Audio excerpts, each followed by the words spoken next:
রুমে ঢুকেই আমাকে মুখ চাপ দিয়ে বাজে ওকে, একটা আমি ওনার ভাই বাসা আবার কেউ ছিল না, ওনার মাও ছিল না, আমি আবার একা বাসায়। হুম। পরে ওনার ভাই সুযোগে সদ্ব্যবহার করছে, রাত্রে ফজরের একটু আগে সে আমার রুমে এসে, বললাম না দরজা ধাক্কা দিলেই দরজা খুলে যায়। পুরো 22 বছরের গল্পটাই শুনতে চাই। আমার 2013-র ঘটনা। আমি তখন স্কুল 4-এ পড়ি। ক্লা- একটা বিয়ের কথা আসলো। ক্লাস 4 থাকতেই? হ্যাঁ, ক্লাস 4 থাকতে। তখন তো বাদ দিয়ে দিয়েছি পড়াশোনা। আচ্ছা। বিয়ের কথা আসলো। ছেলে একটু প্রতিবন্ধী, পায়ে সমস্যা আছে। হুম। পরে বাবা মেনে নিল। বিয়ের ডেটও ঠিক হয়েছে কোরবানি ঈদের পরে, মানে একটু লং টাইম ডেটে দিয়ে ফেলছে। হুম। পরে দেওয়ার পরে আরেক জায়গা থেকে বিয়ের কথা আসলো। হুম। বাবা আরেকজনকে আরেক জায়গায় একটা মেয়ে দেখাতে নিয়ে যাবে। হুম। পরে বাবা চিন্তা করলো ওই জায়গায় মেয়ে না দেখে আমার মেয়েতে আসছে। ছেলে আবার সিঙ্গাপুরে থাকে, ভালো। হুম। আহ, তার ফ্যামিলি একটু ছোট ধরনের। সে একটু সিঙ্গাপুরে থাকে, ভালো টাকা ইনকাম করে। হুম। এখন তার সাথে আমার কথা বলা দিল। কথা বলার আগে ওই যে লোকের সাথে আমার বিয়ের কথা ছিল, হুম। আমার বাবা একটু চালাকি করে আমার ভাবিদের ধারায় ওনাকে বাদ দিয়ে দিয়েছে। আমার এঙ্গেজমেন্টের কথাও ছিল, আচ্ছা। তাকে বাদ দিয়ে দিয়েছে। তারপর যাই হোক উনি চলে গেছে। উনি খুবই কান্নাকাটি করছে, আমাকে বিয়ে করবি। এই প্রতিবন্ধী ছেলেটা? হ্যাঁ, আচ্ছা আমাকে বিয়ে করবি। আচ্ছা আচ্ছা তাদের অবস্থা অনেক ভালো ছিল। আচ্ছা। এখন বাবার তো রাগ, সে ওই ছেলেকে দিয়ে বিয়ে দিবে। প্রতিবন্ধী ছেলেকে দিই? না, সিঙ্গাপুরে যে ছেলেটা থাকে সেই ছেলেটা, আচ্ছা। ওই ছেলেটা দিয়ে বিয়ে দিবে। এখন ছেলেটা সবকিছু ঠিকঠাক করলো, আমার মা আবার বাবার সাথে রাগ করে চলে গেছে। হুম। মা কথা বলতো, ঠিক হয়েছে, ভালো ফ্যামিলি যদি হয়ে থাকে তাহলে বিয়ে দেখ, কোনো সমস্যা নেই। হুম। বিয়ে হলো। হওয়ার পরে আমার বিয়ের 18 দিনের মাথায় উনি সিঙ্গাপুরে চলে যায়। আচ্ছা। এই 18 দিনে ভালো মতো ওনার সাথে আমার মেলামেশা হয় নাই। হুম। চলে যায়। চলে যাওয়ার পরে আমি তখন আসলে অনেক কিছুই বুঝতাম না। আপনার বয়স কত তখন যখন আপনার বিয়ে হয়েছে? তখন 13-14। 13 থেকে 14 বছর বয়সে? হ্যাঁ, এরকমই হবে। হুম। পরে উনি আবার আসলো। ওনার সাথে আমার ফোনে কথাই হতো, আচ্ছা। ভিডিও কলে কথাই হতো। পরে উনি আবার আসছে, আবার গেছে, এরকম 2 বার করে উনি 2 থেকে 3 মাসে টাইম নিয়ে আসতো। আচ্ছা, মানে ফার্স্ট হাজবেন্ডের সঙ্গে বয়সের ডিফারেন্স কত ছিল আপনার? ওনার বয়স 30। 30, আপনার তখন 14, হ্যাঁ, মানে আপনার ডাবলেরও বেশি। হ্যাঁ। ওকে উনি একটু কালো ছিল। ওকে। আমি তো তখন ছোট ছিলাম, তো আমি ভালোই সুন্দর ছিলাম। আসলে আমি বললাম না, আমি এত কিছু বুঝতামও না, কি করলে কি হবে, কি বললে কি হবে। না, খুব স্বাভাবিক। উনি আসলো, আসার পরে ভালোই সংসার করার পরে উনি আবার চলে গেছে। চলে যাওয়ার পরে একটা মেয়ে আসছে সিঙ্গাপুর থেকে। হুম। মেয়েটা ভালোই বয়স হবে, কত হবে, 18, 19, 20, 20-এর বয়স হবে। উনি আসার পরে আমাদের বাসায় আমাকে আমার নাম জিজ্ঞেস করতেছে, আমি কে, কে আসে বিষয়ে। পরে আমার শাশুড়ি বললো ও তো সোহেলের ওয়াইফ। পরে বলতেছে ও সোহেলের ওয়াইফ, এ নিয়ে একটু মানে ওনার দিয়ে দেখলাম উনি একটু মন খারাপ করছে। পরে জিজ্ঞেস করলাম, কে আপনি? হুম। মা বলতেছে আমাদের বাসায় ছিল মেয়েটা আগে, ছিল, আমরা অনেক যত্ন করছি, মেয়েটার কেউ ছিল না, আমাদের বাসায় ছিল, আমাকে ফুপি বলে ডাকে। ফুপি বলে ডাকে। আমি সোহেলকে ফোন দিছি, আমাদের বাসায় একটা মেয়ে আসছে, মেয়েটা কে? বলে মেয়েটা তো এরকম এরকম আমার সাথে ছিল, আমার সাথে ভালো সম্পর্ক, এই সেই। আমার মন মেজাজ খারাপ হয়ে গেছে, মেয়েটা আমার বাসায় কেন আসছে? তুমি বিবাহিত, এটা জেনেও কেন আসছে? না আসতেও পারতো। ওর মেয়েটাকে ফোন দিলাম, আপনি আমার সাথে দেখা করেন, কোথায় আসবেন, ক্যাশ। আর এর ভিতরে ও আমাকে অনেক কথাই বলে ফেলছে, ওর পার্সোনাল যে কথাগুলো হুম। আমাকে বলে ফেলছে। মেয়েটা দেখা করবে না, কিছু ও মানা করে দিছে, দেখা করো না, দেখা করলে ওইটা অনেক দুষ্টু, হুম। অনেক রাগারাগি করতে পারে। আসলে খুব রাগ ছিল তখন আমার। পরে মেয়েটা দেশের বাড়ি চলে যায়, আসছে, আসার পর ওনার বাসায় আমার দেখা করার কথা ছিল। বাসায় না, আমি একটু রেস্টুরেন্টে দেখা করার চেষ্টা করেছিলাম, হয়নি। পরে যাই হোক ওনার বাসায় আমার দেখা করেছি, করার পরে দিয়ে কথা বললো, আপনি কেন আমার বাসায় গেলেন, কি উদ্দেশ্যে? বলে দেখলাম আমার থেকে সেলোর ওয়াইফ সুন্দর কিনা, আসলে অনেক সুন্দর। আমি বলি সুন্দর অসুন্দর কোনো প্রশ্ন ওঠে না। পরে আবার বলতেছে তোমার হাজবেন্ডের সাথে তো আমি ছিলাম। ছিলাম বলতে আপনি কথাগুলো কিভাবে বলতেছেন? আপনার সাথে আমি ভালো মতো দেখা করতে আসছি, আপনি কেন এই কথাগুলো আমাকে বলতেছেন? বলে হ্যাঁ, সিঙ্গাপুরেও তো আমি তোমার হাজবেন্ডের সাথে থাকেন। পরে খুবই ঝগড়া হয় ওনার সাথে। ঝগড়া হওয়ার পর আমার হাতে অনেক টাকা ছিল। বাবার বাড়ি যখনই যেতাম বাবা টাকা দিত। হাজবেন্ডের কাছে কখনোই টাকা পেতাম না আমি। হুম। পেতাম না বলতে সে তো বাহিরে থাকতো, আর বাহিরে থেকে কখনোই টাকা পাঠাতেন। একবার পাঠাইছে উনি টাকা। 5,000 না কত জানি। বাবার বাড়ি, বাবাই সবকিছু আমাকে দেখাশোনা করতো। টাকা দিত, কাপড়-চোপড় কিনে দিত। পরে ওই টাকা দিয়ে আমি অনেকগুলো ঘুমের ট্যাবলেট খেয়ে ফেলি। কয় পাতা হবে? 5-6 পাতা হবে। আমি বাসায় আসছি, আসার পরে ওর আমার যে হাসব্যান্ড, তার মামতো ভাই বলে দিছে, ভাবি তো ওই বাসায় গেছিল, ওই মেয়েটার সাথে ঝগড়া করছে। তারপর আমরা ওনাকে বাসায় পাঠায় দিছি। এই কথাটা আমার শ্বশুর আর শাশুড়িকে এসে বলছে। ঘরে আবার ছোট ভাইয়ের বউ ছিল, ওনাকেও এসে বলছে। বলার পর ওই যে আমি যে ঘুমের ট্যাবলেট নিয়ে আসছি, আমি খাবো, আমার নিয়ত খারাপ, কেন আমি এগুলো শুনবো? আমি তাকে বিয়ে করছি, আমি কেন এগুলো শুনবো? এখন মনে আছে আমি রাত্রে অনেকবার বমি করছি। আচ্ছা। ওনাদের কলপারে যে বমি যখন করছি, তখন যে ট্যাবলেট গুলো খাইছে অনেকগুলো বের হয়ে গেছে। ওর সকালবেলা এগুলো আমার ছোট ভাইয়ের বউ বুঝতে পারছে আমি এগুলো করছি, উনি আবার ওগুলো পরিষ্কার করে ফেলছে। এখন এক কথা শুনলে তো আরেক কথা হবেই, এটা স্বাভাবিক। একজনে বলে আমি নেশা করছি, আরেকজনে বলে এটা করছি সেটা করছি। পরে আমার মাকে ফোন দেয়, সকাল আর উঠি না, উঠবো কিভাবে, অনেকগুলো ঘুমের ট্যাবলেট খেয়ে ফেলছি। আমার মাকে ফোন দেয়, মা এসে দেখে এই অবস্থা। মা আবার আমার বড় মাও আসে, এসে দুজনে এসে আমাকে নিয়ে যায়। নিয়ে যাওয়ার পরে হাসপাতালে নিয়ে যায়। আমার বাবা তখন শেরপুর ছিল, নানুর বাড়িতে। ওকে। পরে নিয়ে যায় হাসপাতালে, ভর্তি ছিলাম প্রায় 2 দিন। ওখান থেকে নিয়ে এসে আমাকে নানু বাড়িতে নিয়ে যায় শেরপুর বাবা। ওকে। এখন উনি আমার এই কথাগুলো শুনে উনি সিঙ্গাপুর থেকে চলে আসছে, এসে ডাইরেক্ট ওনার মার কাছেও মনে হয় যায় নাই, গেছে কিনা আমি জানি না।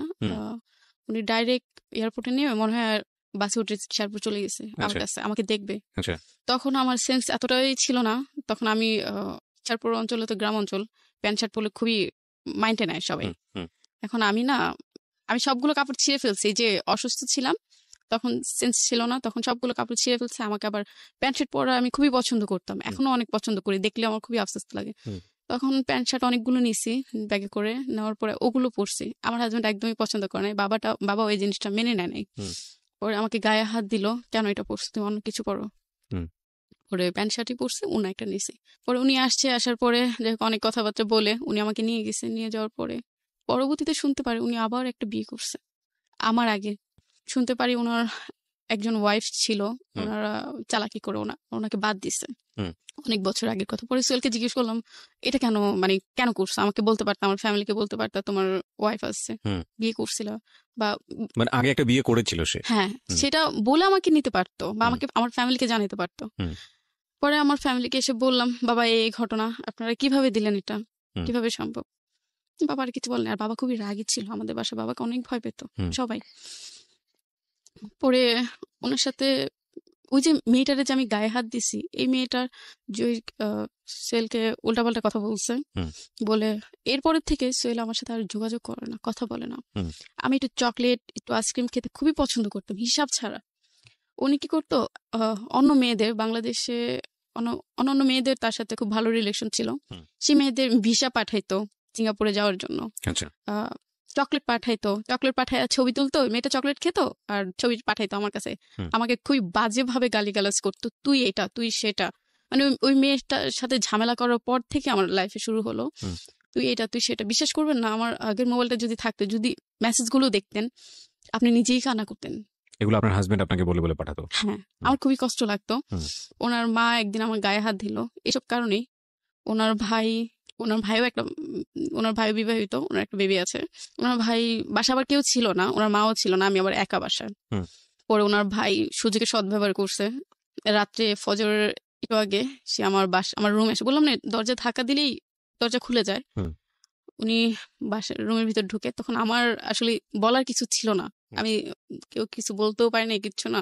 সকালবেলা মাকে ফোন দিয়ে বলি, মা ওর ভাই তো আমার সাথে এই ঘটনা। মা বলতেছে কেউ কিছু বললো না, বললে ঝামেলা হবে। বিশ্বাস করবেন না, আমার মাথা পায়ের থেকে মনে হয় মাটি ছিল না। ওনার ওয়াইফ দেশের বাড়িতে যায়। কার ওয়াইফ? আমার হাজবেন্ডের ছোট ভাই, আপনার দেবরের ওয়াইফ ইয়েতে যায়, গ্রামের বাড়িতে যায়। এখন আমার শাশুড়িও বাসায় ছিল না, উনি ভোর সকাল আগে চলে গেছে। উনি আবার জব করে, সরকারি জব করে। উনি আবার ভোর সকাল আগে চলে গেছে। যাওয়ার পরে আমি আবার মানে টয়লেট থেকে এসে দরজা ভালো মতো আটকায় নেই, কিছু না, ভাবছি সকাল হয়ে যাবে সবাই উঠবে। আপনার হাজবেন্ড কি তখন দেশের বাইরে? হ্যাঁ, দেশের বাইরে ছিল। তখন সে কৌশল আমার রুমে ঢুকে, সে আমাকে বলতেছে, ভাবি চার্জারটা দেন। ওরা আমি অনেক বিশ্বাস করতাম, একসাথে ওর ওয়াইফের সামনে একসাথে সাইডে শুয়ে টিভি দেখতাম। আমরা পুরো মানে আমার শাশুড়ি আমার শ্বশুরের সামনে ইয়ে করতাম, শুয়ে টিভি দেখতাম। ওর মেয়ে ছিল, মেয়েটা বুকে নিয়ে টিভি দেখতাম। এখন সে বলতেছে, ভাবি চার্জারটা দেন। আমি শুয়ে আছি, দরজাটা ঢাকা দিয়ে তুমি চার্জারটা নিয়ে যাও। পরে চার্জার নেয় নাই, সে রুমে ঢুকেই আমাকে মুখ চাপ দিয়ে বাজে ওকে, একটা। আমি ইন ডিটেইল নিতে চাচ্ছি না। সামহাউ যে ঘটনাটা ঘটেছে, ইট ওয়াজ তারপর সে, বিশ্বাস করবেন না, মানে আমি কখনই ভাবি নাই ও আমার ছোট ভাইয়ের ভাই। ওরা আমার নিজের ভাইয়ের মতো দেখতাম। কি যেন একসাথে ঘুমাতাম, একসাথে কথা বলতাম, ভাই এরকম একটা বলে ঘটনার পর ডাকতাম। আপনি কি করলেন? এরকম একটা ঘটনা ঘটে যাওয়ার পরে তখন মাকে বললাম, মা এই ঘটনা, সে তো আমার সাথে এটা করছে। মা বলতেছে কেউ বলার দরকার নাই, বললে তোমার সংসার টিকবে না। হুম। পরে ঘুমিয়েছিলাম অনেকক্ষণ, খুবই কষ্ট পাইছি। আবার সেদিন আবার আমার হাজবেন্ডের জন্য গরু মাংস পাঠানোর কথা ছিল মানে কোন বাহিরে, কোন দেশে থাকতো? সিঙ্গাপুরে। সিঙ্গাপুরে। কথা ছিল ওনার জন্য গরু মাংস রান্না করো। তখন আমার শাশুড়ি বলতেছে, কি হয়েছে, এরকম শুয়ে থাকলে হবে, যাও বাজার থেকে গরু মাংস কিনে নিয়ে আসো, অল্প আছে আরো নিয়ে আসো। আপনি শাশুড়িকে বলেছিলেন এই ঘটনাটা? আমার মা বলেছিল। আপনার মা বলেছিল, রেসপন্স কি ছিল? কোনোটাই না, বলতেছে আমার ছেলে আসুক, আমার ছেলেকে জিজ্ঞেস করবো। ছেলে তো ছিল না রাত্রে বাসায়, সে তো কোথায় যেন চলে গেছে, এটা আমার শাশুড়ি বলতেছে। বলার পরে আমার মা বলল, আপনার ছেলে এরকম একটা কাজ করছে, কাজটা ঠিক করছে ভাবেই। হুম। বলতেছে আসুক আমার ছেলে, আমি জিজ্ঞেস করি। সকালে উঠে গরু মাংস আনতে গেছি, চিলাচিলিতে গরু মাংস আনতে গেছি, পাই নাই। বাসায় এসে বাসা থেকে তখনই বের হয়ে গেছি। বের হয়ে আমি দক্ষিণখান থানায়, উত্তরা থানায় গেছি, দক্ষিণখান থানায় গেছি। পরে সবকিছু খুলে বললাম। মানে থানা গেছেন মানে কি, আপনি কেস করার জন্য? হ্যাঁ। এই সিদ্ধান্তটা আপনাকে কে দিয়েছিল? আমার নিজের, আমি আমার হাজবেন্ডকে বলছিলাম, আচ্ছা, বলার পরে? এই ঘটনা তোমার ভাই এটা করেছে। হুম। বলে তুমি আমার ভাই বলে কেউ নাই, তুমি মামলা করতে পারো বা কিছু করতে পারো। উনি আপনাকে ইন্সপায়ার করেছে? হ্যাঁ। Very good, excellent. খুবই কষ্ট লাগছে কি জন্য, তার ভাই সে কিছু না বলে সে আমাকে বলে মামলা করতে, ওই কষ্ট লাগলো। না না, এটা তো আমি মনে করি যে সে আপনাকে ভালো সাজেশন দিয়েছে। প্রথম কথা হচ্ছে বলবো তো পরে, আগে মামলা করুক, আইনি অ্যাকশন আগে নিক। কারণ আইনি হ্যাঁ। অ্যাকশন আনলে তো এগুলো প্রুফ থাকবে না। ঠিক আছে, আপনার কাছে আপনি হয়তো বিষয়টাকে কিভাবে দেখেছেন সেটা আপনার বিষয়, বাট আমার জায়গা থেকে আমি মনে করি যে সে আপনাকে ভালো সাজেশন দিয়েছে। হ্যাঁ দিয়েছে, ওই যে ভাই বলে কিছু বললো না, মানে আমাকে বলছে ভাইকে কিছু বলে না, বলে থাকে মামলা করো। মামলা করো। আচ্ছা, তারপর? আমি গেলাম ওই থানায়, এবার মামলা হবে না। কেন হবে না? আপনি পুলিশকে বলেছেন যে এই ঘটনা ঘটেছে? হ্যাঁ সব বলেছি, আসলে আমি প্রমাণটা ছিল না। প্রমাণ তো পুলিশ ইনভেস্টিগেট করবে, মেডিকেল করবে, সেটা তারপরে প্রমাণ কিভাবে করবে। করবে, সেটা তো আসলে আপনি কি করেছেন ওখানে গিয়ে, আমাকে একটু বলেন। ওনাকে আমি সব বলেছি এই ঘটনা। উনি বলছে কোথায়, জায়গাটা কোথায়। হুম। পরে আমি জায়গাটা বলছি এখানে, বলে এখানে না, আপনি এয়ারপোর্ট থানা যান। আচ্ছা, মানে ওই থানার মধ্যে আমি জানি আর কি, যে থানা এরিয়া তো অন্য থানায় চলে গিয়েছিলেন। হ্যাঁ। হ্যাঁ। আমি জানতাম না কোন থানায় গেলে কি হবে, আচ্ছা। এটা আমি জানতাম না, যেন কখনোই ভাবি না আমি থানায় যেতে হবে। ওকে। পরে এয়ারপোর্ট থানায় গেলাম, পরে বলতেছে এটা এখানে না, ওকে। আপনি এয়ারপোর্টের ভিতরে একটা থানা আছে, আপনি ওখানে যান। আচ্ছা, তারপর? হাতে টাকা ছিল না, খুবই কষ্ট করে আমি হেঁটে হেঁটে হেঁটে হেঁটে গেছি, খুঁজ করে। পরে যে অনেকক্ষণ বসেছিলাম, বললাম আপনার সাথে একটু কথা বলবো। অফিসারে বলতেছে আপনার সাথে একটু কথা বলবো। বলে কি কথা বলবেন? আমি ওনার সামনে বলা যাবে না, একটা লোক ছিল, উনি অফিসার ছিল, আমি আসলে জানি না, আমার তো ওরকম ভাবে বলে নাই উনি অফিসার ছিল। এখন বলতেছে, আমি অনেকক্ষণ বসে আছি, কিন্তু লজ্জার কথা, বলা যাবে না কেউ সামনে, তখন ছোট ছিলাম, বুঝতেও পারিনি। অনেকক্ষণ পরে বলতেছে, উনিও তো অফিসার, আপনি বলেন ওনার সামনে কি বলতে চান, আপনি অনেকক্ষণ ধরে বসে দুজনে আছেন। কি পুলিশ অফিসার? হ্যাঁ। কোনো মহিলা অফিসার ছিল না না। থানাতে? ছিল না। আচ্ছা, তারপর? পরে বললাম আমার সাথে এই ঘটেছে, এই ঘটনা, আমি মামলা করতে চাই। আপনার বয়স কত? কই 14 হবে, 13-14 হবে। বলে আপনাকে বিয়ে দিচ্ছে, আপনার বাবা মাও ধরে নিয়ে যাব, আপনার শ্বশুর শাশুড়িকে ধরে নিয়ে যাবো, কিন্তু আপনি নাবালক। তখনই আমি আসলেই নাবালক ছিলাম। দুজনকে ধরে নিয়ে যাব। একটু ভয় লাগছে, আমার শ্বশুর বাড়ির লোকগুলো ধরলে আমার কোনো আপত্তি না, আমার বাবা মাকে যদি ধরে তাহলে আমার খুবই কষ্ট লাগবে। হুম।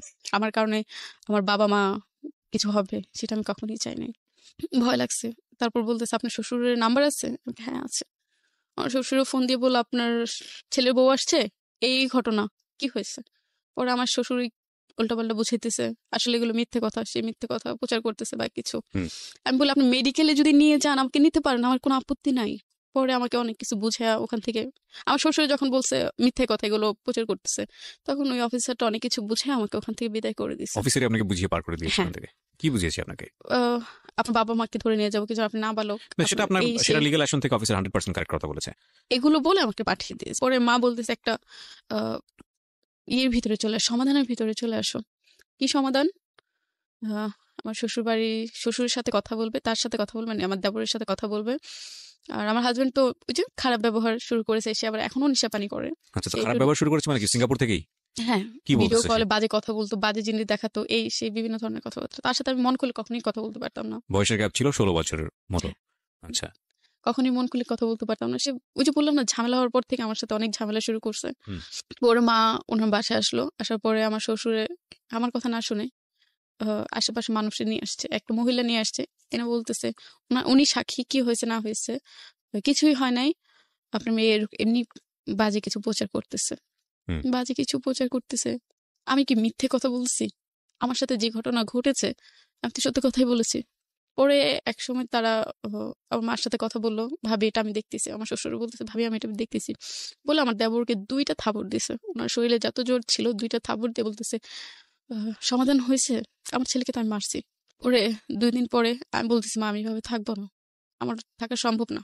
আবার আমার দেবর ওয়াইফ এসে আমাকে খুব বাজেভাবে চিল্লাচিল্লি করতেছে, ওনার আপনার ওয়াইফ এসে হ্যাঁ আপনার ইয়ে ভালো না, এই সে বিভিন্ন ধরনের কথা বলতেছে, বাজেভাবে চিল্লাচিল্লি করছে। আমার আর মন ইয়ে হয় না আমি ওই বাসায় আর ফিরে যাবো বা ওই বাসায় আমি থাকবো। পরে আমার বাসায় যে জিনিসপাতি দিয়েছিল ওগুলো আমার মা নিয়ে আমাকে আমাকে নিয়ে চলে আসছে। সেদিন আবার আমার শাশুড়ি গায়ে হাত দিছে, আমার নাক দিয়ে রক্ত বের করে ফেলছে, ঠোঁট দিয়ে মানে প্রচুর গায়ে হাত দিছে, ঠোঁট দিয়ে রক্ত বের করে ফেলছে। পরে আমি চলে আসলাম, আসার পরে আমি আর ওনার কাছে যাইনি, তো আমাকে ডিভোর্স দিয়ে দাও। উনি বলতেছে? হ্যাঁ, আমি একদিন প্রচুর কান্না করছি কোয়ার্টারের ভিতরে, যে আমি পারতেছি না, আমার সহ্য হচ্ছে না। তো ভাই এই ঘটনা ঘটেছে, আমি আলাদা একটা ফ্ল্যাট নিয়ে আমি চলে যাব, একটা ভাড়া থাকবো, আমি থাকবো না এখানে আর। হুম। বলতেছে থাকবো না, ঠিক আছে, আচ্ছা তুমি বাসা দেখো। হুম। বাসা দেখলাম, একটা দুইটা তিনটা, একটা বাসা অ্যাডভান্সও করে আসছি। সে বলতেছে না থাকা যাবে না, তুমি তো মার কাছে চলে যাও। যাই হোক, ওখান থেকে অ্যাডভান্সে টাকা নিয়ে চলে আসছি মার কাছে। মাও দেখি ওরকম ভাবে গুরুত্ব দেয় না, কোনো কিছুই গুরুত্ব দেয় না। হুম। ছিলাম বাসায় অনেক দিনই ছিলাম। হুম। বাবা বলতেছে, ভাবিদের দিয়ে আবার প্রেশার দিতেছে, হুম, হুম, হুম। ওকে বলো ছেড়ে দিতে, ছেলেটাকে ডিভোর্স দিয়ে দিতে। পর ভাবিকে বললাম, ভাবি হেসে বলতেছি, ভাবি লাল কাপড়ে গেছি সাদা কাপড়ে আসবো। তখন এতটুকু সেন্স ছিল আমি তার সংসার করব। হুম। লাল কাপড়ে গেছি সাদা কাপড়ে আসবো। পরে ভাবি আবার এই কথাটা বাবারে বললো। পরে অনেকদিনই বাসা ছিলাম, প্রায় 2 বছরের মতো বাসা ছিলাম। সে আসে নাই, কোনো রেসপন্সই করেনি? না আসে নাই। সে মাঝখানে একবার আসছিল, এসে সেই বাবার বাড়িতেই ছিলাম, বাবার বাড়ি থেকেই সে আসছে। আসার পরে প্রায় 1 মাসের মতো ওনার সাথে ছিলাম। আমি করলাম রাগ করে আমি বাবার বাড়ি থেকে চলে গেছি। আমার হাজবেন্ড আসছে, আমি কেন যাব না? আমার বাবা যেতে দিবে না, দিবে না। তারপর আমার রুম থেকে আরেকটা রুমের আরেকটা গ্যারেজে যাওয়ার জায়গা ছিল। আমার ভাবি কি করছে, পিছন দিয়ে তালাটা খুলে দিছে, তুমি তোমার হাজবেন্ডের কাছে যাও। হুম। সে আবার যখন এয়ারপোর্টে নামে তখন আমি সেজে টেজে আমি আবার ওনাকে রিসিভ করতে গেছি। হুম। তখন উনি যখন আমার বাসায় আসতেন, বাবা অনেক রাগারাগি করে ওনার সাথে, আমার মেয়ে দিব না। এত বড় একটা ঘটনা বাবা জানতো না, বাসায় কেউই জানতো না এই ঘটনাটা। আমার মা জানে, এছাড়া আমি দেখি না একটা লোকও আমার ভাইয়েরাও কখনো খবর নেয় নাই বোনটা কেমন আছে। বাবা যে বিয়ে দিল, বোনটার খবর একটু জিজ্ঞেস করি, বোনটা কেমন আছে। ওনার সাথে চলে গেলাম, প্রায় ভালো দিনই সংসার করলাম। উনি আবার চলে যাবে, উনি বলতেছে তুমি আমার বাবা বাড়িতে চলে যাও, আর থাকা দরকার নাই এখানে, এখানে থাকলে ঝামেলা হয়। এর ভিতরে ওনার ভাইয়ের সাথে আমি আর কথাবার্তা বলি নাই, খুব স্বাভাবিক। কিছু না, তোমার একটা ঘটনা ঘটছে, কথা বলি নাই। পরে একদিন একটা লোক আমাকে ফোন দিয়েছিল, সে পুলিশে চাকরি করে, একদম ছোট ধরনের পুলিশে চাকরি করে, পোস্টম্যান যাকে বলে, সে চাকরি করে। আমাকে সে পরিচয় দিচ্ছে মানে বড় ধরনের একটা কর্মকর্তা। আমার আপু তার সাথে কথা বলছে, ভালো লাগছে। সে একটু কালো ছিল, তারপর ভালো লাগছে। সে পুলিশে চাকরি করে, আমার বোনকে হ্যাপি রাখবে, আমার বোনের কথা। আর আমার কথা হলো, আমার এত কষ্ট পাইছি, আমি তার থেকে আমি বের হতে চাই। মানে আপনি হাজবেন্ডকে ডিভোর্স দিয়ে দিবেন এরকম একটা প্ল্যান করছিলেন? ওকে। মনের থেকে দিতে চাইনি। আচ্ছা। মনে থেকে দিতে চাইনি, উপরে উপরে কষ্ট লাগছে। সে মামলা করতে বলছে, তারপর বাংলাদেশে এসে কোনো কথা বলে নাই। তার ভাইকে সে সাপোর্ট করছে, এই বিষয়টা তার ফ্যামিলি সাপোর্ট ও করছে। বাংলাদেশে এসেও আপনার ও ভাইকে কিছু শাসন করেনি? কিছু বলে নাই, না ভালোই সাপোর্ট করছে। যখন সে বাংলাদেশে আসছে তখন সেও কিছু বলে নাই তার ভাইকে, কি হয়েছে না হয়েছে কোনো খোঁজ খবর নেয়নি এই বিষয়ে। তারপর চিন্তা করলাম এভাবে লাইফ চলে না, লাইফ এভাবে চলতেও পারে না। আর তখন আমার বাবা জীবিত ছিল, তখন বাবাকেও বলতে পারি নাই বাবা এই ঘটনা হয়েছে, একমাত্র আমার মা ছাড়া আর কেউ জানে না। একদিন হঠাৎ রাত 10টা-11টা বাজে রং নাম্বার একটা ফোন আসে, সালাম দিলাম, কি আপনি? বলে আমি আপনাকে অনেক পছন্দ করি, অনেক কষ্টে নাম্বারটা খুঁজে পেয়েছি। তারপর আমি বললাম, আপনি কে? আমি বিবাহিত, আপনি জানেন? বলে হ্যাঁ আমি জানি আপনি বিবাহিত, তারপর আপনাকে পছন্দ করি। তারপর আস্তে আস্তে তার সাথে কথা বললাম, ভালো লাগা। পর একদিন বললাম, আপনি দেখা করতে আসেন, আপনাকে আমি দেখবো, কে আপনি? মানে কথা বলতেন ওনার সঙ্গে, টাইম পাস করতেন? হ্যাঁ। আপনার হাজবেন্ড তখন দেশের বাইরে? দেশের বাইরে ছিল। ওকে। তারপর আসলো, দেখলাম লোকটা অনেক কালো। কালো হলে কি হবে, ভালোই কথাবার্তা ভালো। আপনি তাকে জিজ্ঞেস করলেন না নাম্বারটা কিভাবে পেয়েছেন? হ্যাঁ জিজ্ঞেস করেছিলাম, সে আমাকে বলেনি, কখনোই বলেনি। আচ্ছা। আমার যেটা ধারণা, আমার বাসার সামনে ফ্যাক্সিলেটের দোকান আছে, ওখান থেকে নিয়েছে। আচ্ছা। তারপর ওনার সাথে কথা বললাম, এক পর্যায়ে উনি জিজ্ঞেস করলাম, আপনি বিবাহিত কিনা? উনি এক পর্যায়ে বললেন, আমি বিবাহিত না। তাহলে বিবাহিত না, তাহলে ভালোই হবে। আম্মুকে বললাম, মা আসলে আমি ওর সংসার করবো না, আমি একটু অন্যদিকে চলে যেতে চাচ্ছি। পরে বলে ছেলেকে, মানে এগুলো সে বুঝতে পারছে, সে তো মা। পরে মাকে দেখালাম, উনি পরে বললো উনি তো কালো। কালো হয়েছে কি, ওর মন তো অনেক ভালো। হুম। ওরা মা আসলে ওরকম ভাবে গুরুত্ব দেয় না এটা। পরে একদিন আমি ওনার সাথে চলে গেছি, চলে গেছেন বলতে ভেগে চলে গেছি, মানে সিদ্ধান্ত নিলেন যে ঠিক আমি আছে। চলে যাব। উনি আমাকে অনেক প্রেশার দিতে, চলে আসো চলে আসো। তখন আমি ওনার ওনার সম্পর্কে কতটুকু জানতেন ভেগে যাওয়ার আগে? একদমই জানতাম না, একদমই জানতাম না। একটা মানুষের সঙ্গে আপনি ভেগে যাবেন তার সম্পর্কে বিশ্বাস ছিল আসলে, ভেগে যাওয়ার আগে ওর উনি বাড়ি আমাকে কোথায়, ও কি করে, না কোনোটাই না, না জেনে শুনেই? না জেনে শুনেই সে আমাকে বিশ্বাস দিয়েছিল এটা বলে, আল্লাহর কসম, নবীজির কসম, আমি বিয়ে করিনি, আমি অবিবাহিত, আমি তোমাকে বিয়ে করতে চাই। কি করে ছেলেটা, কিছু জেনেছিলেন? হ্যাঁ, উনি পুলিশে চাকরি করে। বলেছিল পুলিশ চাকরি? চিঠি, হ্যাঁ উনি এটাই করতো, চিঠি অদল বদল করতো, এখান থেকে ওখানে চিঠি দিয়ে আসতো। আচ্ছা, এটা কি বলে জানি না, আমি নিজেও জানি না। আচ্ছা যাই তো হোক। এইরকম একটা পোস্টে সে ছিল। হ্যাঁ হুম, ছিল। হুম। ওই যে আল্লাহর কসম, নবীজির কসম, মানে সে যখন বলছে তখন আমি এমনি গুলো গেছি, একটা মানুষ তো মিথ্যা কথা বলতে পারে না আল্লাহ নিয়ে, আর কোরআন শরীফ নিয়ে তো মিথ্যা কথা বলতে পারে না। তারপর এই বিশ্বাসে তার সাথে আমি চলে গেছি। তারপর আমার ফ্যামিলি প্রচুর খুঁজে আমাকে পায় নাই। আচ্ছা, চলে কোথায় গেলেন? আমি একটা হোটেলে ছিলাম, আচ্ছা। প্রায় 2-3 দিন ছিলাম। বিশ্বাস করবেন না, যখন আমি গেছি তখন আমার বাবার বাড়ি থেকে কিচ্ছু নেইনি, হুম। কিছু নিনি। তারপর সে ভাবছে কি আমি অনেক কিছু নিয়ে আসবো, টাকা নিয়ে আসবো, এটা নিয়ে আসবো, সেটা নিয়ে আসবো।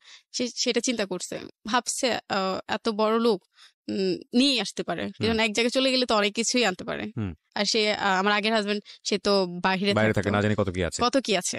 হুম। পরে পরে দেখলো আমি কিচ্ছু নিই, একমাত্র গাড়ি ভাড়া ছাড়া আমি আর কোনো টাকা পয়সা কিছু নিইনি। হুম। পরে উনি আমাকে অভাব দেখালো, আখি আমার থেকে তো টাকা নাই, টাকা নাই, এখন কি করব? হুম। বলে তেলে দেখো তো মাকে বলে কিছু টাকা আনতে পারো কিনা। হুম। আমি আসলে ওরকমই দুর্বল ছিলাম, আর বুঝতে পারিনি উনি কোনো চিন্তা ভাবনা কি। হুম। বাসা থেকে মাকে বলতাম মা টাকা দাও। হুম। তখন একটু জানছে আমি একটা লোকের সাথে ভেঙে গেছি বা কিছু। হুম। মামা প্রচুর রাগারাগি করছে, টাকা দিতে চায় না, পরে দিচ্ছে, অল্প টাকায় দিচ্ছে। হুম। পরে অনেকদিন ছিলাম হোটেলে, থাকার পরে ওর এক বন্ধু বললো এভাবে তো থাকা সম্ভব না, আর তোমার থেকেও তো টাকা নাই, মানে যে লোকটার সাথে ভেঙে গেছি সেই লোকটার থেকেও টাকা নাই, হুম। তাহলে কি করবে, একটা বাসা ভাড়া নাও, আমি টাকা দিব, তোমার সংসার করো। আচ্ছা। তখন আমাদের কিছুই ছিল না, একটা ছোট একটা বাসা ভাড়া নেই, খুবই মানে কষ্টের সংসার হুম। ইয়ে করেছি। আর তার সাথে আমার ফোনে বিয়ে হয়েছে। জি। সে মুখে যেভাবে, যেমন আপনি আর আমি কথা বলছি এরকম ফোনে, হুম। তার সাথে আমার বিয়ে হয়েছে। তারপর ওনার সাথে ভালোই থেকেছি। পরে 3-4 মাস পরে একটা ফোন আসে। আসলে আমি কিছু কিছু এই বিষয় 3-4 তাকে মাসের মধ্যে কি আপনি আপনার আগের হাজবেন্ডকে ডিভোর্স দিয়ে দিয়েছেন, জানিয়েছেন যে আমি ডিভোর্স ডিভোর্স দিয়ে দিয়ে দিয়েছেন? দিয়েছে। আসলে ডিভোর্সটা দিতাম না। হুম। সে আমাকে খুব প্রেশার দিচ্ছে, আর খুব বাজেভাবে গালিগালাজ করতেছে, বলতেছে তুমি আমাকে প্রেশার না দিলে তোমার বড় ধরনের ক্ষতি হবে। আর একটু লোভ দেখাইছে, যদি মানে আমাকে ডিভোর্স দাও তাহলে আমি তোমাকে সিঙ্গাপুরে নিয়ে যাব। আচ্ছা, ডিভোর্স তারপর দিলে সিঙ্গাপুরে নিয়ে যাবো। হ্যাঁ, আচ্ছা। পরে বলতেছে তাহলে আমার এক বন্ধু ধারা আমি সবকিছু রেডি করি, তুমি এসে ডিভোর্সটা দিয়ে দাও। হুম। আসলে আমি অনেক কিছুই বুঝি নেই, দেনমোহরের টাকাটাও আমি নিইনি তার হুম। থেকে, হুম। কখনো বলি না আমার দেনমোহরের টাকা লাগবেই, হুম। কিন্তু তখন টাকার দিকে আমার এত এত আগ্রহ ছিল না। হুম।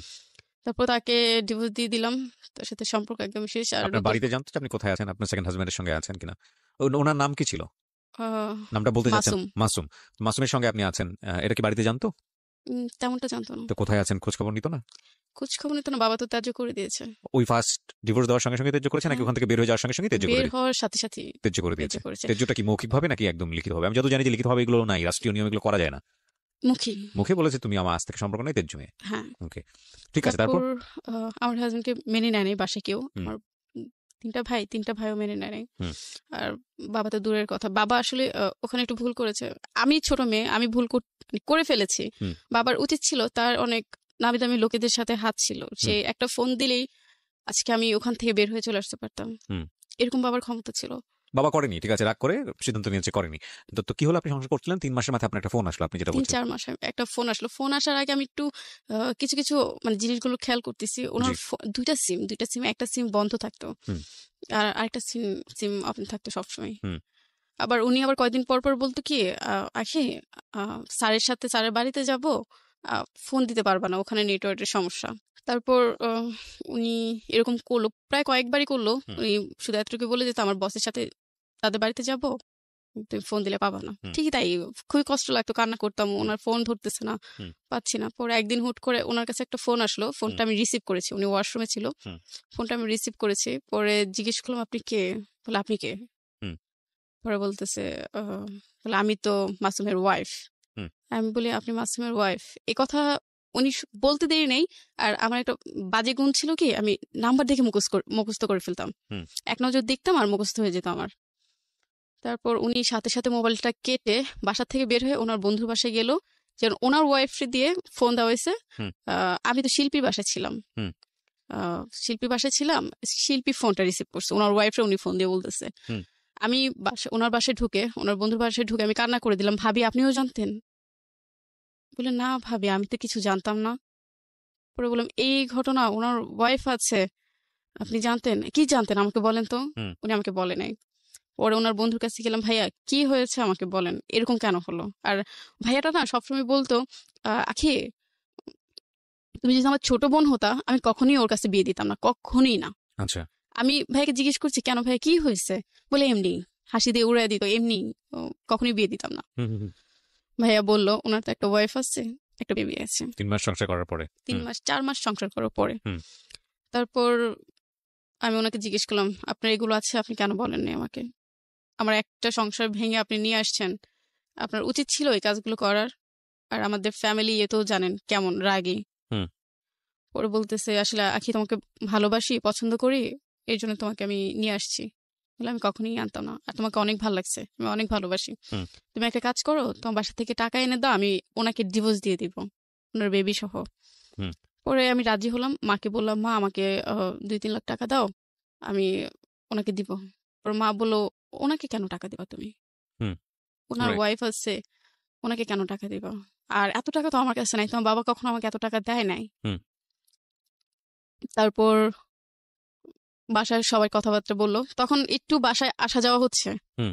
বাসায় সবাই কথাবার্তা হলো, হওয়ার পরে এক পর্যায়ে আমি বললাম, যা করেছি করেছি, আমি তার সংসারই করবো, আমি ছেড়ে যাব না। হুম। তার সংসারই করবো, কারণ আমারও আগে একটা বিয়ে আছে বিয়ে আছে। এরকম। হ্যাঁ। তারপর সে বলতেছে, আচ্ছা বাসা থেকে টাকা দাও, আমার ফ্যামিলি লোক, আমি তোমার বাসায় নিয়ে আসবো। হুম। এই 4 মাসে ওনার ফ্যামিলি কেউ আমার সাথে যোগাযোগ করেনি, জানেই না কেউ যোগাযোগ করবে। হুম। তারপর ওনাকে টাকা দেওয়া হলো বাসা থেকে। হুম। টাকা দেওয়ার পরে কিছুদিন পর বাবা মারা গেল। টাকা দিলেন বাড়ি থেকে 2-3 লাখ ওনাকে? 2-3 লাখ না, তাহলে 7-8 হাজার। 7-8 হাজার? হুম। এটা তো খুব একটা বড় অ্যামাউন্ট না। না এই টাকা দিয়ে আপনি ডিভোর্স দিতে বলছেন তাকে? না না, তাহলে? তার বাসার লোক নিয়ে আসবে আমার বাসায় আচ্ছা। আমাকে দেখতে। ওকে। তারপর বাবা মারা গেল, উনি ছিল দ্বিতীয় জন, সে হ্যাঁ। উনি ছিল মারুফ ছিল? মারুফ না ছেলেটার নাম? মাসুম। মাসুম ছিল। মাসুম ছিল, দেখেছে বাবা যেভাবে মারা গেছে, সে সবই দেখেছে। বাবা মারা যাওয়ার আগে শুধু আমার কথাই জিজ্ঞেস করেছে, কিন্তু আমি ছোট ছিলাম তো। আপনি বাবা মারা যাওয়ার সময় কি বাড়িতে ছিল উনি? হুম। ওকে। বাবা মারা যাওয়ার পর আমি আধা ঘন্টা আগে আসছি। আধা ঘন্টা আগে এসে বাবার, বিশ্বাস করবেন না না বললে, কপালে একটা চুম্মা দিয়েছে, আর ডান হাতে না বাম হাতে। পরে 2 মিনিটও যায়নি, বাবা আমাকে দেখে মারা যেতে পারছে। ওনার খুবই কষ্ট ছিল, আমার লাইফে দুর্ঘটনা ঘটেছে, তার জন্য শুধু সেই বলতো, চিল্লাইতো, মেয়েটার এত কষ্ট, মেয়েটার কি হবে? আর আমি মারা গেলে তো মেয়েটার পুরো একাই হয়ে যাবে, কখনো কিছু করে দেই না মেয়েকে। তারপর বাবা মারা গেল, এখনো বলতে পারি না বাবারে। বাবা মারা গেল, তারপর ওনারা দেখি মানে কথাবার্তা একদমই অন্যরকম। তারপর সে এক পর্যায়ে আমার কাছে স্বীকার করলো, আখি আমার 2টা ওয়াইফ, 3টা বেবি আছে। প্রথম সংসারে একটা বেবি, একটা মেয়ে বাচ্চা, আর দ্বিতীয় সংসারে একটা মেয়ে বাচ্চা, আর মানে আরেকজন আসতেছে, এখনো আসে নাই। বিশ্বাস করবেন না, প্রথমটা মেনে নিছি যে আমার লাইফে এত দুর্ঘটনা ঘটেছে, দেখ মেনে নিই। দ্বিতীয়টা যখন বলেছে, আমার মাথায় মানে আকাশ ছিল না, পায়ে মাটি ছিল না, এরকম অবস্থা। আমার বাবা মারা গেছে, এই একটা শর্ট খাইছি লাইফে প্রথম। আমি কখনোই কেউ মারা আমি দেখি নাই, মারা গেছে আমি কখন, আমার দাদি, ইভেন আমার দাদি মারা গেছে আমি কখনোই দেখি নাই। আমার বাবা মারা গেল, লাইফে প্রথম একটা শর্ট খেয়েছে, আর কখনোই শর্ট খাই নাই। সে আমাকে স্বীকার করলো পুরোপুরি, আমার বেবি আছে। খুবই রাগারাগি চিল্লাচিল্লি বাসার ভিতরে, আমি যে বাসায় ভাড়া ছিলাম। পরে বাড়িওয়ালা বলতেছে, আখি ভাবে সম্ভব না, তুমি তোমার মার কাছে চলে যাও, কিছু না, সে যেরকম ভাবে ব্যবহার করতেছে তোমাকে মেরে ফেলবে। একবার চিন্তা করছিলাম আমি সুইসাইড করবো, কিছু না, আমার বাবা মারা গেছে, এখানে আমার ফ্যামিলি গ্রহণ করবে না আমাকে, আমি যদি চলে যাই এখান থেকে আমাকে গ্রহণ করবে না। আমার মারও বাবাকে কিছু করে দিয়ে জানি আমাকে ওরকম ভাবে গ্রহণ করবে, যদি ওরকম কিছু করে দিতে হয় আমাকে এক্সাইট করে দিতে পারতো। তারপর সুইসাইড করতে গিয়েছিলাম, সে কিভাবে জানি খবর পাইছে ব্রিজ থেকে, আমার চিন্তা ভাবনা ছিল কি ব্রিজ থেকে আমি পড়ে মারা যাবো। তারপর পারলাম না, সে এসে বাঁচাইছে, বাসা নিয়ে আসার পরে সে কয়েকদিন পরে সে আমার কাছে আর থাকে না, সে চলে যায়। হুম। চলে যায়, প্রচুর কান্না করি রুমের ভিতরে। যাচ্ছেন কেন, বাসায় চলে আসেন, এরকম করে না। সে আবার যে চিঠিগুলো প্রচার করতো, সেই চিঠিগুলো বাসায় অনেকগুলো হয়েছে। হুম। তো 1 বছরের যে চিঠিগুলো, এগুলো খুবই দরকারি চিঠি। আমি রাগে ফায়ার হয়ে আমি তার অফিসে যাই। এসপি, ওনার নাম কি জানি আমার মনে নেই। ওনাকে যে আমি বলি সে আগে একটা দুর্ঘটনা ঘটাইছে, হুম। 2টা বিয়ে করছে, আমাকে বিয়ে করছে সে প্রতারণা করে। হুম। আমি তার শাস্তি চাই। যখন আমি কাগজগুলো নিয়ে দিই তারা অবাক, এতগুলো কাগজ তার বাসায় কেন? এগুলো তো সরকারি অনুযায়ী তারা অফিসে রাখতে হয়, এটা বাসায় নেওয়ার কোনো নিয়ম নাই। হুম। সে বাসায় নিয়ে গেছে। পরে এই নিয়ে মানে অফিস অনেক চিল্লাচিল্লি হলো। পরে অফিসার বললো আপনারা বিয়ে করে ফেলেন। আমরা আবার বলি না আমরা ফোনে বিয়ে করছি। হুম। বলে আপনি বিয়ে করে ফেলেন। বিয়ে করার টাকাই তার কাছে ছিল না। সে আমাকে শুধু ডেট দিত, আমি আজকে বিয়ে করবো, কালকে বিয়ে করবো, মানে এরকম কি ডেট 3-4 দিত। মাস আপনারা এভাবে থাকলেন? এভাবে লিভ থাকলেন। টুগেদার বলে যেটাকে ইংরেজিতে। এটা বাংলা কি আমার জানা নাই। আজ আর কালার এর ভিতরে সেদিনই আমি আমার বাবার বাড়িতে চলে গেছি, একটু সাইন করতে হবে মামলার কাজে। ওকে। আমি আমার বাসায় যাই, এর ভিতরে আমার ফোন আসে, বাড়িওয়ালা ফোন দিয়েছে, হুম। বলতেছে আখি বাসা থেকে সবকিছু নিয়ে মাসুম চলে গেছে। হুম। কোথায় গেছে বলে জানি না। আচ্ছা। তাকে ফোন দিছি, কোথায় গেছেন আপনি? বলে তোমার সাথে আর থাকবো না, আমি চলে যাচ্ছি, তুমি আর আমার সাথে যোগাযোগ করার চেষ্টা করবে না। হুম। পরে বললাম আপনি এত বড় ধোকাটা আমাকে দিতে পারলেন, এত বড় প্রতারণাটা করতে পারলেন, হুম। এখন আমাকে ছেড়ে চলে যাচ্ছেন। হুম। হুম। ওই বাসায় প্রায় 1 মাসের মতো ছিলাম, উনি বাসা ভাড়া দিছে। 1 মাসের মতো একা ছিলাম। পরে খুবই কান্না করছি, বিশ্বাস করবেন না, আমার কান্নায় গাছের পাতা সহ মানে কান্না করে ফেলছে। এত কান্না করছি আমি। খাবারও ঠিক মতো উনি দিত না, খুবই কষ্ট রাখছে, খাবার দিত না। একটা জামা আমাকে, এই 6 মাসে একটা জামাও আমাকে কিনে দেয় নাই। আচ্ছা। তারপর আমি যখন চলে আসি, হুম। তখন আমি যেভাবে উনি আমাকে বিয়ে করেছিল আমি সেভাবে ওনাকে আমি তালাক দিয়ে আসি। আচ্ছা। যেভাবে আমার বিয়ে হয়েছিল ওভাবে তাকে তালাক দিই, হুম। দিয়ে আমি চলে আসি। তারপর একটা লোকের সাথে আমার দেখা হয়েছিল টিকিট আনতে যায়। হুম। পরে এত বড় সিরিয়াল ছিল আসলে। কিসের টিকিট এটা? ট্রেনের টিকিট। ট্রেনের টিকিট কাটছিলেন কেন? উত্তরায় আসবে এর জন্য, মানে কমলাপুর থেকে উত্তরায় আসবো। কমলাপুর থেকে উত্তরে আসবেন, হ্যাঁ। তারপর উত্তরায় কেন আসবেন? উত্তরা বাবার বাড়ি। ও, উত্তরাতে আপনার বাবার বাড়ি ছিল, জি। আর কমলাপুরে আপনারা থাকতেন। হ্যাঁ। আচ্ছা, তারপর? তারপর একটা লোকের সাথে দেখা হলো, কথা হলো। হুম। আসলে আমি বলতে চাইনি, সে আমি যখন টিকিট খুঁজছি, হুম। আমি এত বড় সিরিয়ালে দাঁড়াবো, আমার গাড়ি চলে যাবে। হুম। আর ওই লোকটা সামনে ছিল। পরে বললাম ভাই আমাকে একটা টিকিট এনে দিবেন। হুম। পরে উনি টিকিট এনে দিল। পরে জিজ্ঞেস করছে আপু আপনি কোথায় যাবেন? বললাম আমি উত্তরা যাবো। বলছে আমিও তো উত্তরা যাবো, চলেন। হুম। যাক 1-2 কথাতে কথা হয়েছে। উনি আমাকে একটা ভিজিটিং কার্ড দিয়েছে, কোনো বিপদে পড়লে আমাকে ফোন দিয়েন। তারপর ওনার এখান থেকে চলে আসছি, প্রায় অনেক দিনই হয়েছে। তো একটু দুষ্টু মন তো, হুম। হুম। দুষ্টামি করতে করতে ফোন দিয়ে ফেলেছি। আর উত্তরা আমি একটু শপিং করতে যাব, হুম। প্রয়োজনীয় জিনিসপাতি কিনবো। তারপর তাকে ফোন দিয়েছে, কেমন আছেন, ভালো আছেন, মানে জিজ্ঞেস করতেছি। পরে বলতেছে আপনি কোথায়? বলি আমি বাবার বাড়িতে আসছি। আবার সে করলাম সবকিছুই, সবকিছু বলতে দ্বিতীয় জনের কথা জানতো, হুম। আমি ওনার সাথে ছিলাম, এভাবে এভাবে এই ঘটনা ঘটছে। তারপর উনি আমার সাথে দেখা হলো, কথা হলো। তারপর উনি এক পর্যায়ে আমাকে বলে ফেললো আপনি কি আমাকে বিয়ে করবেন? মানে কি প্রথম দেখাতেই এই ধরনের কথাবার্তা? না, প্রায় 1 মাসের মতো মোবাইলে কথা হয়েছে। হ্যাঁ। আর এর ভিতর তো ওনাকে আমি সবকিছুই বলেছি। হুম। পরে উনি আমাকে বললো আপনি কি আমাকে বিয়ে করবেন? হুম। পরে বললাম আমার লাইফে এত ঘটনা ঘটেছে, আপনি কি জানেন? জেনে শুনে তো একটা মেয়েকে এভাবে নেওয়া যাবে না, হুম। আপনি তো কিছুই জানেন না। হুম। বলে আমি তো জানি আপনার বিয়ে হয়েছে, এই ঘটনা এসে। হুম। আমি বলি না, আমাকে আরেকটা বিয়ে হয়েছিল। পরে বলে কি হয়েছিল আপনি আমাকে বলেন তো। তখন ওনার সাথে আমার সরাসরি কথা হচ্ছে, আপনি আমাকে সাথে দেখা করেন, তারপরে যদি মনে হয় আপনি আমাকে বিয়ে করবেন হুম। তাহলে আমি রাজি, আর যদি মনে হয় না আপনি আমাকে বিয়ে করবেন না তাহলে আমি চলে যাব, কোনো সমস্যা নেই। হুম। পরে ওনাকে সবকিছু খুলে বললাম। আমার আগে বিয়ে হয়েছিল, বাবা দিয়েছিল, ঝামেলা হয়েছে, এই জন্য চলে আসছি। রেপের কথাটা সে জানতো না, তাকে আজ পর্যন্ত আমি তাকে বলিনি। ওকে। এটা হয়েছে আমার সাথে, এটা আমি কখনোই বলিনি। তারপর উনি সবকিছু জেনে, আমি তো এগুলো বলেই কান্না করে দিয়েছি। হুম। তারপর সে কি বললো, আখি আমার লাইফও একটা ঘটনা আছে। কি ঘটনা? আমার ওয়াইফ ছিল, ডিভোর্স হয়ে গেছে, হুম। একটা বেবি আছে। বেবিটার ছবি দিল, বিশ্বাস করবেন না, বেবিটা আমি বাচ্চাদের আদর করতাম, প্রচুর প্রচুর আদর করতাম, হিসাব ছাড়া। তারপর বেবিটা দেখে আমার ভালো লাগলো, বেবিটা যদি আমাকে দিয়ে দেয় তাহলে হুম। আমি আল্লাহর রহমতে আমি তাকে পালবো। হুম। কোনো মা তার বাচ্চাকে ছাড়তে চায় না, কখনই চাবে না। হুম। তারপর ওনার সাথে কথা হলো, পরে এক এক পর্যায়ে আমি বললাম আপনি আমার বাসায় প্রস্তাব পাঠান। হুম। সে প্রস্তাব না পাঠায় সে আমার কাকার সাথে না আম, আমার এক ভাইয়ের সাথে যোগাযোগ করে আমার বাসায় আসলো। হুম। আমার ফ্যামিলি রাজি, কি জন্য শুনেছে, সব দুর্ঘটনা ঘটেছে শুনেছে। আর তারও একটা দুর্ঘটনা আছে, সেটাও আমার ওই ভাই বলছে আমার ফ্যামিলিকে। ওকে। বাসা সবাই রাজি। হুম। বাসা থেকে তার বাসে গেল। হুম। তার বাসা যখন যায় তখন তার মা আমার মাকে বলতেছে তার তো ওয়াইফ আসছে, হুম। কেন আপনি মেয়েকে দিবেন। আসলে ওরকম গুছায় বলতে পারেনি, আমার মাও বুঝে নাই। হুম। তারপর ওখান থেকে চলে আসে, তখন বলল তুমি ইয়ে করো, বিয়ে করবা, লোকজন নিয়ে আসো। আর এর ভিতরে আমার সব কেনাকাটা শেষ, বিয়ে হুম। কেনাকাটা শেষ। প্রায় উনি 2 লাখের মতো খরচ করেছে হুম। আমার হুম। পিছনে। কেনাকাটা শেষ, যাই হোক উনি বিয়ের তারিখ দেয়, এটা দেয় সেটা দেশে, লোক নিয়ে আসে না। পরে এক পর্যায়ে সে বলতেছে আমার বাসা থেকে লোক আসবে না, আমি নিজেই বিয়ে করব।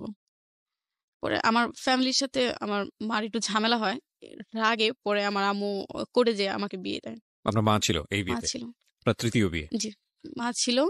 আমার এক ভাই আর মা দিয়ে করে বিয়ে দেয়। হুম। পরে সেদিনই আমার বাসা থেকে আমি চলে যাই তার বাসায়।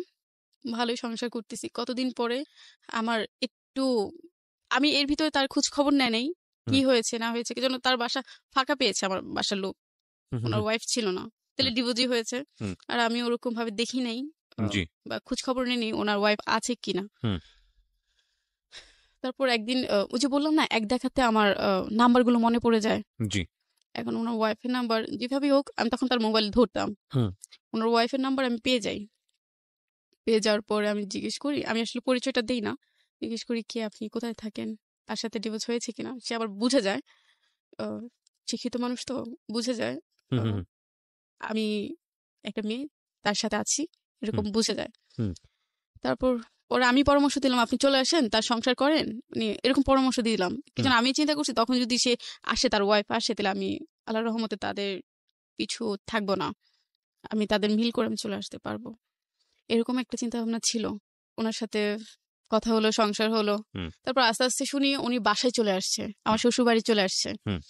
চলে আসছে কি হবে, যেখানে আমার ওঠার কথা ছিল সেখানে সে আসছে বেবি নিয়ে, হুম। থাকতেছে, কথা বলতেছে, সবকিছু হচ্ছে। আর ও তো ওনার খাবারের খরচ সবকিছুই দিচ্ছে। কার? ওনার ওয়াইফের মানে ওনারও একটা ওয়াইফ ছিল? ছিল, সেটা আপনি জানতেন না তখন? জানতাম না। কবে জানছেন, কিভাবে জানছেন সেদিকে আগে আমরা, হ্যাঁ বলেন তারপর। পরে ওনার ওয়াইফের সবকিছু দিচ্ছে, আমি এর ভিতরে ঝামেলা করলাম আপনি কেন এরকম করছেন। হুম। বলে এখন চলে আসছে, আমার বেবির খাতির আছে, সবকিছুই করতে হবে। আমি ওনাকে বাসা থেকে কবে নামাচ্ছেন। হুম। বলে নামাবো না, উনি থাকবে, বেবিটা বড় হোক তারপরে নামাবো। হুম। আস্তে আস্তে ওনার সাথে প্রায় 2 বছর সংসার, 6 মাসের মাথায় আমার বেবি আমি কনসেপ্ট করি। হুম। তারপর কনসেপ্ট কথা করেন? হয়, হুম। যোগাযোগ হয় ওর সাথে। আর ও দেখি শুধু মানে সপ্তাহ হলেই চলে যেত তার ওয়াইফের কাছে। হুম। এখন আমি তো জানি না ওনাদের মিলামিশা কিরকম, ভালো কিনা খারাপ, এটা আমি জানতাম না। হুম। তারপর একদিন উনি এতই অসুস্থ হয়ে গেছে, উনি ওনার বাসার লোক এসে ওনাকে নিয়ে গেছে। হুম। বিশ্বাস করবেন না, চোখ পুরোটা বাদ হয়ে যাওয়ার অবস্থা। হুম। প্রচুর কান্না করতেছে রুমের ভিতরে। পরে ওনার ফ্যামিলি এসে ওনাকে নিয়ে যায়। নিয়ে যাওয়ার পরে স্বাভাবিক একটা মেয়ে তার হাজবেন্ড চলে গেলে তার পরের দিন তাদের বাসায় যাবে। আমি আমার বাচ্চা নিয়ে তার পরের দিন তার বাসায় গেছি। বিশ্বাস করবেন না, যাওয়ার পর অনেক ঝামেলা হয়েছে, অনেক গালিগালাজ। সে বলতেছে আপনি জানেন তার ওয়াইফ, আমি এখনো লিগেল তার ওয়াইফ, হুম। আমি আপনার নামে মামলা করতে পারি। ওকে। আমাকে এই হুমকিটি দিতেছে। পরে আমি বললাম আপনি মামলা করবেন করেন, আমি ওর সংসার ছেড়ে যাব না, আপনি কি করবেন করে নেন। তারপর এগুলো বলার পর অনেক ঝগড়া হয়, অনেক কিছু। রাগে আমি ওকে নিয়ে আসি ঝামেলা করে, তুমি আসো আমি তোমাকে ডাক্তার দেখাবো। এর ভিতরে শুনি উনি মানে ওই মহিলা ওনাকে ডাক্তার দেখাচ্ছে, সেবা যত্ন করতেছে, সবকিছু করতেছে। আর এর ভিতরে আমি আমার ফ্যামিলির কাছে গিয়েছিলাম ওর চিকিৎসার জন্য। আমার ফ্যামিলি করেনি, কারণ আমার ফ্যামিলি অনেক দেখেছে আমার সংসারে, হুম। অনেক টাকা পয়সা দিয়েছে, অনেক কিছু করেছে।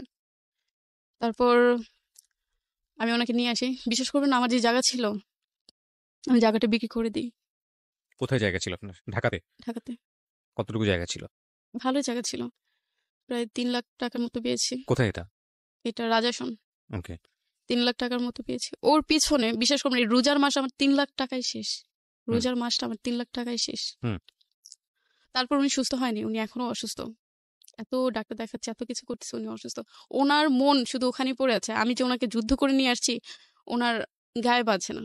প্রায় 1 বছর ধরে উনি আমার প্রচুর অভাব দিচ্ছে। আমার, বিশ্বাস করবেন না, আমার বাবুটার বয়স 1 বছর 6 মাস রানিং চলতেছে, একটা দুধের ডিব্বা আমি আমার বেবিকে এনে খাওয়াতে পারি নাই, এতটা অভাব। আমার বেবি এখন অসুস্থ, আমার বেবিকে আমি ডাক্তারের কাছে নিতে পারিনি।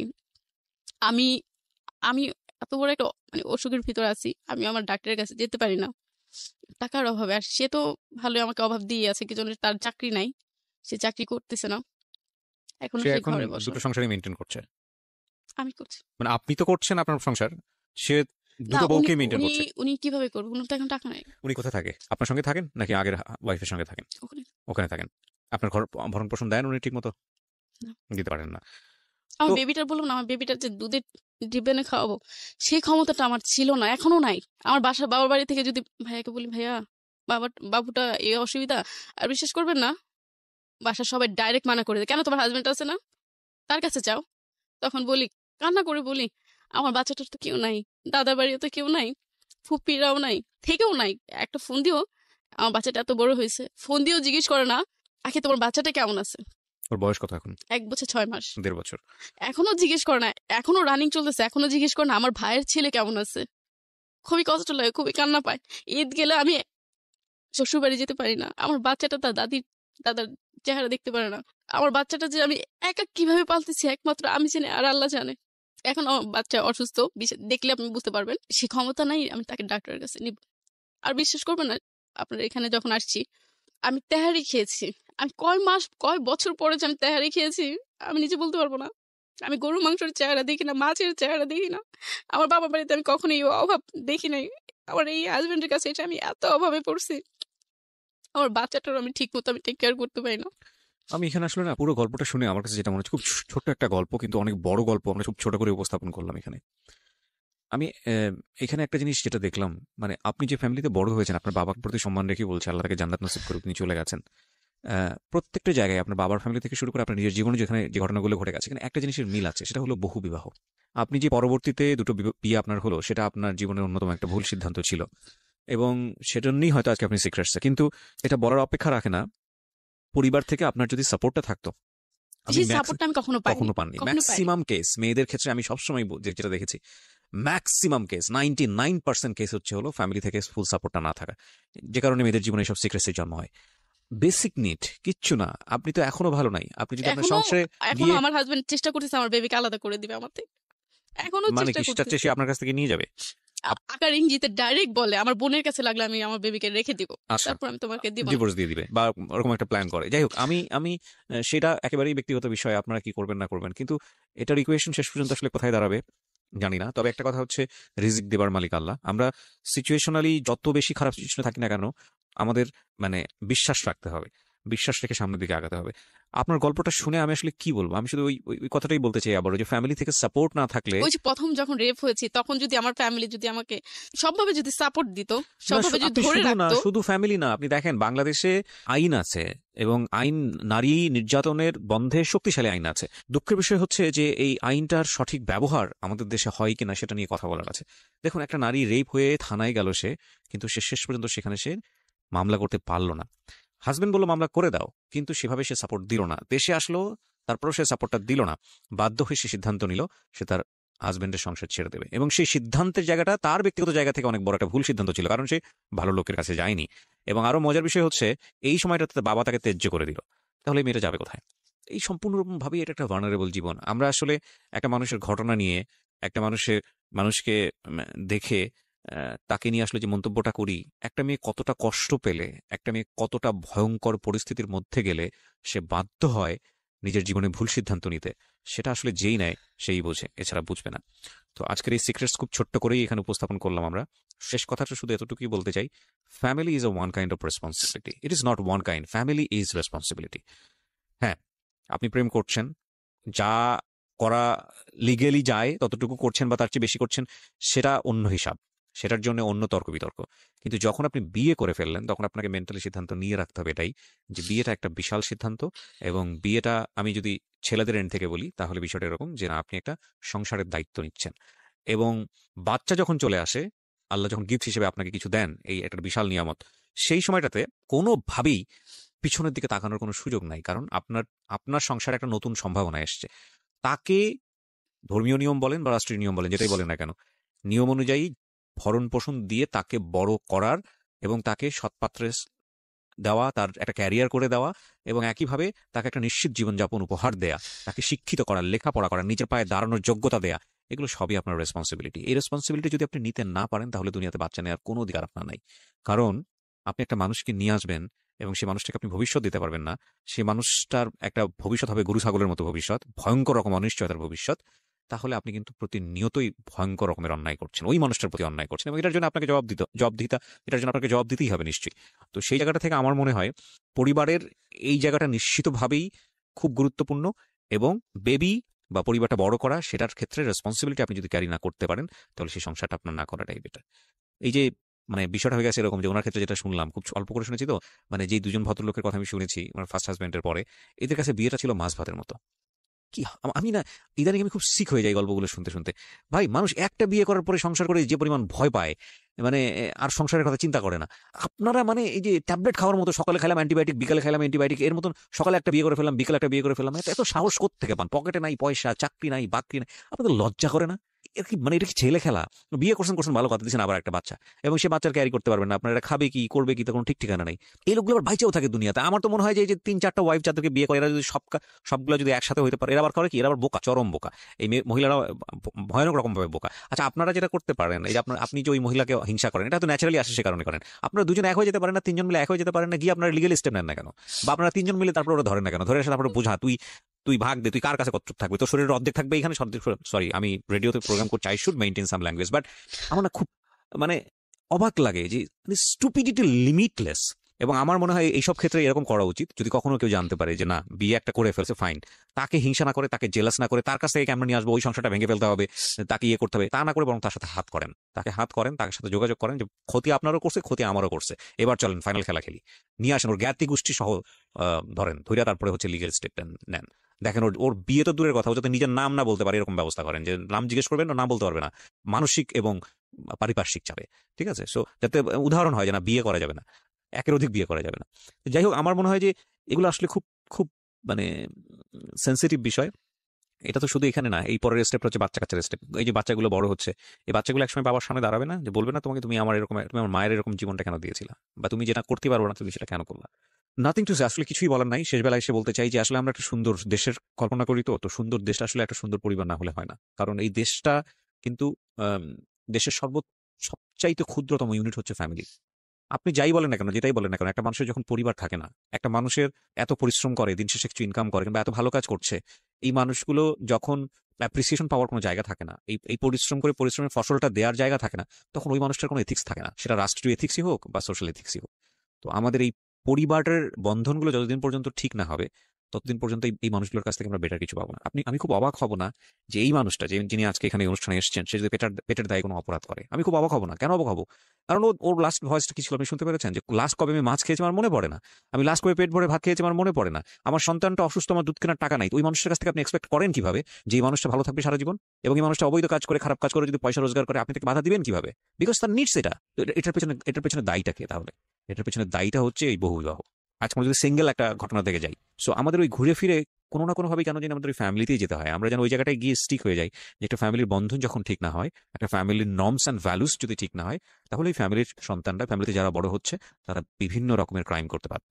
সুতরাং এই জায়গাটা ঠিক রাখাটা খুবই জরুরি।